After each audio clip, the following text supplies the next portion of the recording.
साथियों, तो अतिथि शिक्षकों का जो आंदोलन है वो सफल हो गया है। कहीं ना कहीं उनकी कुछ मांगों को ज़रूर मान लिया गया है और 30 मिनट की माननीय शिक्षा मंत्री जी की वार्ता के बाद कुछ जो मांगें उनकी पूरी हुई हैं। आखिरकार हम देखेंगे कि कौन सी मांगें हुई हैं और ये उन अभ्यर्थियों के लिए प्रेरणा स्रोत है, एक प्रेरणा है उन अभ्यर्थियों के लिए जो जैसे स्थायी भर्ती जो 2020 की प्राथमिक शिक्षक भर्ती है, 2018 की शिक्षक भर्ती है, 2023 की वर्ग 1 की शिक्षक भर्ती है, उनके लिए प्रेरणा बन गई है कि अगर आप सभी एक साथ इकट्ठे हो जाएं, 200-400 लोग भी इकट्ठे हो जाएं तो अपनी जायज़ मांग को पूरा करवा सकते हैं। ये निश्चित तौर पे हम सबको इस पे समझना चाहिए कि हम तो परमानेंट टीचर हैं भैया, हमने तो पात्रता और वो सारी चीज़ें क्वालिफाई कर ली, मेरिट में नाम तक आ गए हैं, डॉक्यूमेंट्स वेरिफिकेशन तक हो गए हैं, तो उन अभ्यर्थियों को तो कम से कम सोचना चाहिए। ठीक है, यूनिटी में इतनी ताकत होती है। तो कल अतिथि शिक्षकों ने ये दिखा दिया, एक बार नए तरीके से हम देखते हैं तो काफ़ी बहुत ज़्यादा संख्या में पहुंचकर उन्होंने अपनी जायज़ मांगों को पूरा करवाने की कोशिश की। हालांकि कुछ मांगें उनकी पूरी हुई हैं, देखते हैं। राजधानी भोपाल में अतिथि शिक्षक और सरकार के बीच समन्वय बन गया है। अतिथि शिक्षक अब 20 सत्र में बाहर नहीं होंगे, मतलब उनको 20 सत्र में बाहर नहीं किया जाएगा।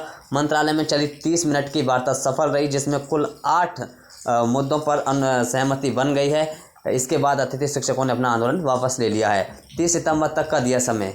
सरकार ने 8 मांगों में से कुछ मांग मान ली हैं, वहीं बाकी पर विचार अतिथियों के लिए बेहतर से बेहतर करने का आश्वासन दिया है। अतिथि शिक्षकों ने सरकार को 30 सितंबर तक समय दिया है।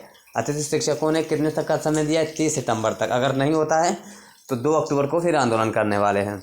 यदि 30 सितंबर तक सभी 8 मांगें नहीं मानी गई तो अतिथि शिक्षक फिर आंदोलन करेंगे और जब तक के लिए आंदोलन को स्थगित कर दिया गया है। 30 मिनट तक चली वार्ता, इन पर सहमति। अब सहमति किन मुद्दों पर हुई, एक बार वो देख लेते हैं।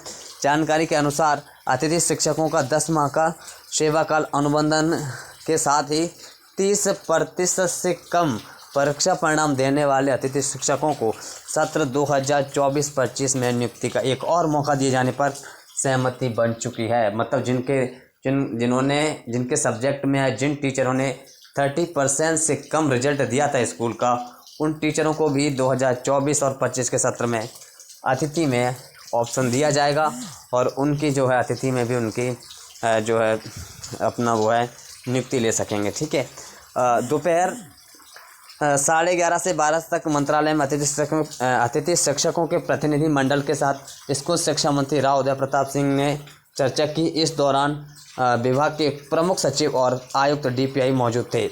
मतलब प्रमुख सचिव और आयुक्त जो कमिश्नर है उनकी मौजूदगी में शिक्षा मंत्री जी ने और उनका जो डेलीगेशन था अतिथि शिक्षकों का, और जो है वल्लभ भवन में मंत्रालय में था, वहाँ पे जो चर्चा हुई है और प्रमुख 8 बिंदुओं पर जो सहमति बनी, एक बार हम उनको देख लेते हैं।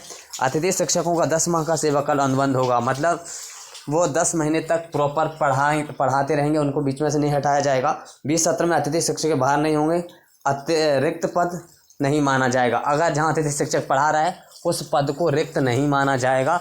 अगर जैसे परमानेंट टीचर्स की भर्ती अगर प्रक्रिया जैसे जो अटकी हुई अगर वो होती हैं आगे चल के, तो जहाँ अतिथि शिक्षक पढ़ा रहा है उस पद को रिक्त नहीं माना जाएगा। स्कोर कार्ड में अनुभव के प्रति वर्ष 10 अंक और अधिकतम 15 वर्षों के 150 अंक जोड़े जाएंगे। ये है हो रहा है, मतलब देख रहे हो आपको। अब पहले इन अंकों को प्राथमिकता शायद कम रह रही थी, लेकिन अब इस हिसाब से इन अंकों को जोड़ा जाएगा। 1 वर्ष के 10 अंक इनके जोड़े जाएंगे। भले ही शिक्षक ने किसी भी वर्ग में पढ़ाया हो, चाहे वर्ग 1 में पढ़ाया हो, चाहे वर्ग 2 में पढ़ाया हो, चाहे वर्ग 3 में पढ़ाया हो। ठीक है, रिटायर्ड शिक्षकों की भांति स्कोर कार्ड में अनुभव जोड़ा जाएगा। ठीक है, उच्च पद प्रभार, स्थानांतरण, सीधी भर्ती, अतिशेष शिक्षकों के कारण हुए अतिथि शिक्षकों को चॉइस फिलिंग में प्राथमिकता दी जाएगी। ठीक है, अतिशेष शिक्षकों के कारण बाहर हुए अतिथि शिक्षकों को चॉइस फिलिंग में प्राथमिकता दी जाएगी। संस्कृत वर्ग 1 स्कोर कार्ड वाले अतिथि शिक्षकों को संस्कृत वर्ग 2 में नियुक्ति का ऑप्शन स्कोर कार्ड में अंकित होगा। सत्र 2023-24 में 30% से कम परीक्षा परिणाम देने वाले अतिथि शिक्षकों को सत्र 2024-25 में नियुक्ति हेतु एक मौका दिया जाएगा। जनजाति कार्य विभाग का भी ऑनलाइन पोर्टल बनाया जाएगा। तो प्रमुख ये 8 मांगे हैं जिन पर सहमति बनी हुई है और हालांकि अब ये देखने वाली बात है। अब जो जैसे कि कल 12 तारीख तक का जो टाइम दिया था कि पोर्टल पे जो टेट क्वालिफाई वो ऐड करवा सकते हैं, चॉइस फिलिंग कर सकते हैं। अब हो सकता है कि एक नया भी आदेश मिल सकता है जिसमें 30% से कम रिजल्ट देने वाले शिक्षकों को अतिरिक्त शिक्षक में पढ़ाने का मौका मिल सकता है। तो फिलहाल साथियों ये है, और मुझे लगता है कि ये ज़रूर इनमें से जो मांग है वो बिल्कुल पूरी सरकार कर ही देगी और शिक्षा मंत्री जी बिल्कुल इनको कर सकते हैं। ठीक है, फ़िलहाल ये होता है यूनिटी और आंदोलन का असर।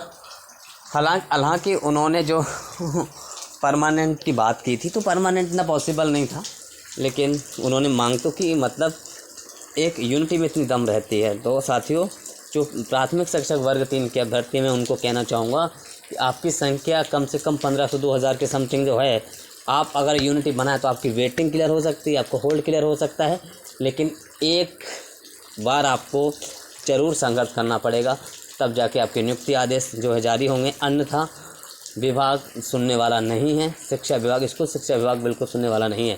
ये आप भी जानते हैं कि 2020 की भर्ती 2022 में एग्ज़ाम होता है और 22 के बाद काफ़ी आंदोलन और प्रोटेस्ट करने के बाद आज तक जो है डेटिंग न क्लियर की गई है, ना ही पदों को बढ़ाया गया है, ना ही OBC होल्ड क्लियर किया गया है ना।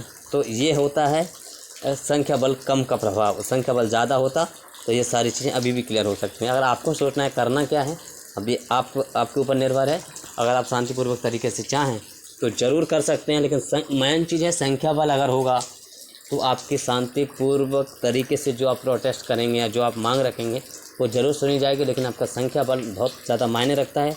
तो संख्या बल अगर आपके पास है तो ज़रूर आपको है जो है सफलता 100% मिलेगी। लेकिन आपको सोचना अब है, अतिथि शिक्षकों ने तो अपना ये काम करवा लिया, अब बाकी प्राथमिक शिक्षक 2018 के शिक्षक भर्ती वाले, 2023 के शिक्षक भर्ती वाले, अब उनको भी जागना पड़ेगा अपने हक और अधिकार के लिए, तब जाके जो है आपकी परमानेंट जो भर्ती है वो पूरी हो पाएगी। अन्यथा सालों साल बीतते जा रहे हैं और समझ नहीं आ रहा कि हमें जॉइनिंग कब मिलेगी। ये अब निर्भर, एक बार तो आपको जागृत होना पड़ेगा, एकदम यूनिटी बनानी पड़ेगी और तब जाके यह जो है नियुक्ति आदेश जारी होंगे। ठीक है साथियों, तो फिलहाल अतिथि शिक्षकों की जो प्रमुख 8 मांगें हैं वो पर सहमति बन गई है। ठीक है, धन्यवाद। तो ज़्यादा से ज़्यादा वीडियो शेयर करें और जिन्होंने अभी सब्सक्राइब नहीं किया, जो नए लड़के हैं, एक बार वो ज़रूर कर लेना, क्योंकि हम प्रत्यक्ष से लेकर सोशल मीडिया तक अपने हक और अधिकार के लिए लड़ते हैं और हमें अपना हक और अधिकार चाहिए, क्योंकि हम अपने सच्चाई के लिए और अपने हक के लिए हम अपनी आवाज़ उठाते हैं। ठीक है, धन्यवाद।